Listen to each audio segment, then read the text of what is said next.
Hi friends, చూడండి మొగ్గ చూసారా, చాలా బాగుంది కదా. ఈ పువ్వు కూడా చాలా బాగుంటుందండి. నిన్న మా పెరట్లో తుంచాను అనమాట, వెంకటేశ్వర స్వామికి పెట్టడానికి. చూడండి అండి, ఆ ఫ్లవర్ చాలా బాగుంది కదా. ఇది మొత్తం గుడి మొత్తం చాలా బాగుంటుందండి. మాది దేవుడి గది అంతా ఈ మొత్తం ఫ్లవర్స్ అన్నీ పెట్టాక. ఇప్పుడు వంకాయ, గుత్తి వంకాయ కర్రీ చాలా రోజులు అయింది చేయలేదు. ఇదిగోండి, ఉప్పులో వేసుకొని బాగా కడిగేసుకుంటున్నాను, ఎందుకంటే పురుగు ఏమంటే.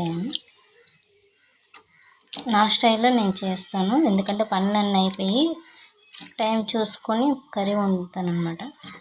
ఇదిగోండి, ఈ జామ చెట్లకి ఈరోజు ప్రసాదం ఎట్లేదని చూస్తే చివరన ఇగో ఈ జాంకాయలు కనిపించాయి. ఈ జాంకాయలు చాలా బాగున్నాయి కదా. ఈరోజు వెంకటేశ్వర స్వామికి ఇవే ప్రసాదం పెట్టామన్నమాట. చూడండి, మా జామ చెట్లు